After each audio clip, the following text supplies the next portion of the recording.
नमस्कार। क्या कहें, कितना कहें, कितना तेज कहें, कितनी बार कहें कि सरकार, भारतीय जनता पार्टी की सरकार और सिस्टम तक, न्यायिक व्यवस्था तक, उसके कानों तक यह बात पहुंचे कि न्याय बलात्कार की पीड़िता को चाहिए होता है, बलात्कारी को नहीं है। जी, मैं उन्नाव रेप केस की बात कर रही हूं, जहां पर बलात्कारी को बेल मिल जाती है, उसकी सजा निलंबित कर दी जाती है और जो रेप पीड़िता है वो देश के कैपिटल में इंडिया गेट पर बैठकर 3 से 4 लोग बैठकर न्याय की गुहार लगा रहे होते हैं, तो पुलिस उन्हें उठाकर ले जाती है। यह न्यायिक चरित्र नहीं है हमारे देश का, यह हमारा कानून नहीं कहता, यह हमारा संविधान नहीं कहता है। जो बलात्कारी है वो इतना पावरफुल है, वो इतना पावरफुल है कि सरकार में, सिस्टम में बैठे हुए लोगों को वो 1 मिनट में खरीद लेता है। 2017 का केस है, एक माइनर गर्ल, उसके साथ रेप होता है, वो दर दर भटकती हैं, लेकिन एफआईआर नहीं लिखा जाता है और अंत में थक कर वो लखनऊ में मुख्यमंत्री आवास के बाहर, योगी आदित्यनाथ के आवास के बाहर जब लड़की आत्मदाह करने जाती है, तब जाकर लोग होश में आते हैं, लोग बोलना शुरू करते हैं। फिर उसके बाद यह केस सीबीआई को जाता है, लड़की की बेटी को फर्जी मुकदमे में गिरफ्तार कर लिया जाता है और टॉर्चर, इतना पुलिस प्रशासन इतना टॉर्चर करती है जेल में कि लड़की के पिता की हत्या ही से कहेंगे, हत्या कर दी जाती है, कस्टडी में हत्या कर दी जाती है।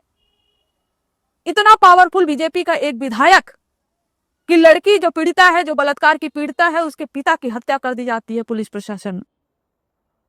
फिर इसके बाद क्या होता है? 2019 में लड़की अपने वकील और 2 मौसी के साथ जब जा रही होती है, तो ट्रक से उसके गाड़ी को टक्कर मार दिया जाता है, रौंद दिया जाता है, दोनों मौसी का डेथ हो जाता है, पूरा परिवार तबाह हो जाता है एक तरीके से। सिर्फ एक बलात्कारी विधायक को बचाने के लिए इस हद तक लोग जाते हैं, इस हद तक वो बलात्कारी विधायक जाता है, इतना पावरफुल होता है क्योंकि वो भारतीय जनता पार्टी से होता है, क्योंकि वो सिस्टम में उसके लोग बैठे हैं।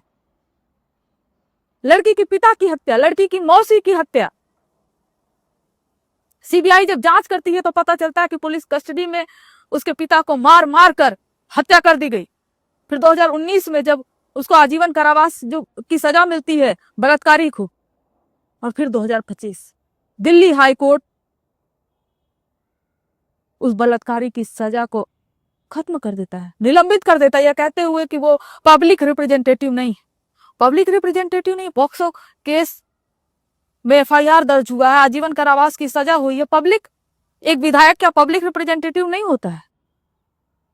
एक विधायक को, एक बलात्कारी को, एक अपराधी को, एक मर्डरर को बचाने के लिए इस हद तक यह सरकार, यह सिस्टम, यह न्यायिक व्यवस्था, कानून व्यवस्था को, संवैधानिक संस्थाओं को ताक ताक पर रख दी है। और जब सजा निलंबित हो जाती है और वो बेटी दिल्ली में प्रोटेस्ट कर रही होती है,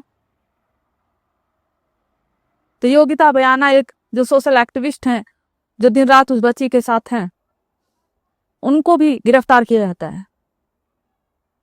3 लोगों से जो शांतिपूर्वक प्रदर्शन कर रहे हैं, उससे कैसे खतरा हो सकता है इतनी बड़ी सरकार को? क्या एक विधायक को बचाने के लिए इस हद तक लोग जा सकते हैं? बेटी बचाओ, बेटी पढ़ाओ, तमाम ऐसे स्लोगन्स गढ़े गए हैं भारतीय जनता पार्टी की सरकार द्वारा, और ये स्लोगन आपको ट्रकों पर मिलेंगे, उसके पीछे लिखे होंगे, लेकिन जमीनी हकीकत कुछ अलग है। इतने पैसे फूंक दिए जाते हैं ऐसे स्लोगन को हर जगह चिपकाने के लिए, हर जगह बढ़ाने के लिए, लेकिन जो लोग स्लोगन लगाते हैं, उन्हीं के लोग जब अपराधी होते हैं, बलात्कारी होते हैं, उनको सजा नहीं मिलती है। इसमें एक आइसोलेटेड केस नहीं है, और इस केस में जब उत्तर प्रदेश के एक मंत्री ओम प्रकाश राजभर से पूछते हैं कुछ मीडिया वाले कि उन्नाव की जो रेप पीड़िता है वो दिल्ली में इंडिया गेट पर प्रदर्शन कर रही है, पुलिस उनको उठाकर लेकर गई, आप क्या कहना चाहते हैं? पता वो क्या कहते हैं? ही ही ही ही ही ही ही ही ही ही। वो तो उन्नाव से है ना, दिल्ली में क्या कर रही थी? बेहद ही शर्मनाक, बेहद ही। उस हंसी को देखेंगे तो आपको गुस्सा आएगा, आपका कलेजा फट जाएगा कि ऐसे मंत्रियों के घर में बेटियां नहीं है क्या, बहू नहीं है क्या, इनकी मां नहीं है क्या, इनकी बीवी नहीं है क्या? ये एनडीए के सारे मंत्री एक के बाद एक बलात्कारियों के पक्ष में, अपराधियों के पक्ष में जिस तरह का बयान दे रहे हैं, बेहद ही फूहड़, शर्मनाक, आपत्तिजनक। जितनी निंदा आप उसकी करेंगे उतना कम है। सोशल मीडिया पे आप जब इन बेटियों के बारे में लिखेंगे, जब बोलेंगे, उस पे भी लोग, ट्रोलर्स जो हैं, जो भारतीय जनता पार्टी के ट्रोलर्स हैं, एक मास्क, अपने आइडेंटिटी को छुपा के एक मास्क पहन के आते हैं ऐसे अंधभक्त, वो इन बेटियों को ही गाली देते हैं। और ये कोई आइसोलेटेड केस नहीं है। आपको याद होगा आईटीबीएचयू में एक लड़की का केस, रेप केस आया था, जिसमें शामिल थे बीजेपी के 3 पदाधिकारी जो आईटी सेल के थे। वो खुलेआम, वो लोग मध्य प्रदेश चुनाव प्रचार करते रहे, घूमते रहे, पूरा प्रूफ था, पुलिस के पास पूरा प्रूफ था कि इस केस में कौन इन्वॉल्व है। लेकिन ये लोग आजाद घूमते रहे, जेल जाते हैं और जेल से ही कुछ दिनों में बाहर। और जब बाहर निकलते हैं ये बलात्कारी, तो इनको माला पहनाकर, केक काट कर इनका स्वागत किया जाता है। ये बलात्कारी हैं। बलात्कारियों का स्वागत जो पार्टी, भारतीय जनता पार्टी करती है, आपको क्या लगता है कि चंद स्लोगन कर देने से बेटी बचाओ बेटी पढ़ाओ, जबकि बेटियों को इन्हीं से बचाना है और बेटियों के पढ़ाने में तो विश्वास ही नहीं रखते। एक और केस, अंकिता भंडारी, उत्तराखंड का केस, आप सब सुने होंगे। अभी जो नाम आ रहा है आप सुनकर हैरान हो जाएंगे। दुष्यंत कुमार गौतम, यह बीजेपी का राष्ट्रीय महासचिव है। इसके साथ अंकिता भंडारी, उस बेटी को फोर्स किया जा रहा था, उस बेटी को कि जाओ। मैं बोल भी नहीं पा रही हूं कि किस बात के लिए फोर्स किया जा रहा था। उस बेटी ने जब मना किया, उसकी हत्या हो गई। और जिस रूम में, होटल के जिस रूम में हत्या हुई, पुलिस पहुंचती, कोई कार्रवाई होती, उसके पहले ही वहां पे बुलडोजर चल गया, सारे सबूत मिटा दिए गए। और उसके सबूत अभी पेश कर रही हैं बीजेपी के ही पूर्व विधायक सुरेश राठौर। सारा सबूत अवेलेबल है आईटीबीएचयू में कौन बलात्कारी था। सुरेश राठौर दे रही हैं, बीजेपी की ही पूर्व विधायक हैं, कि उत्तराखंड का प्रभारी और बीजेपी का राष्ट्रीय महासचिव की वजह से उनके साथ उस बेटी को सोने के लिए फोर्स किया जा रहा था, नहीं गई तो हत्या कर दी गई। सारे सबूत अवेलेबल हैं। लेकिन क्या इस देश की मीडिया, गोदी मीडिया, जो आपको बांग्लादेश, पाकिस्तान, अफगानिस्तान, हर जगह की बात कराएगी, आपका खून खौलाएगी, लेकिन इस देश की बेटियों के लिए उनके मुंह से कोई आवाज नहीं निकलेगा। इस देश की बेटियों की रक्षा के लिए, उनके पढ़ाई के लिए, उनकी सुरक्षा के लिए इन सारे गोदी मीडिया वालों को साफ सूख जाता है।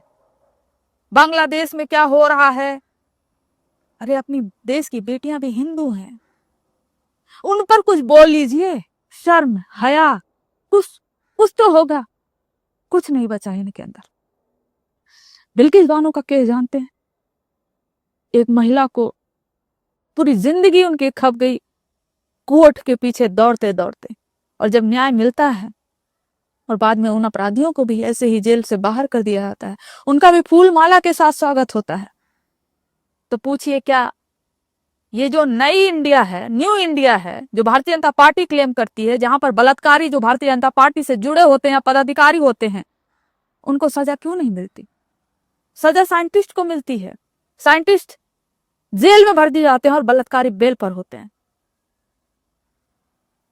और ये लोग संस्कार की पाठ पढ़ाते हैं, सभ्यता की पाठ पढ़ाते हैं, पता नहीं क्या क्या पढ़ाते हैं, लेकिन अपने देश की बेटियों पर भारतीय जनता पार्टी के से जुड़े हुए जो बलात्कारी हैं, उन पर खामोश रहते हैं और देश के प्रधानमंत्री जो एक छोटे विदेश में कुछ भी होता है, छोटी सी छोटी घटना उस पर ट्वीट करते हैं, लेकिन अपने ही देश की बेटी दिल्ली में कैपिटल में बैठकर न्याय मांग रही है। प्रधानमंत्री नरेंद्र मोदी जी को लोग टैग कर रहे हैं, लेकिन प्रधानमंत्री नरेंद्र मोदी जी का कोई ट्वीट नहीं आ रहा है। शर्म आनी चाहिए, शर्म आनी चाहिए। इस पर सोचिएगा।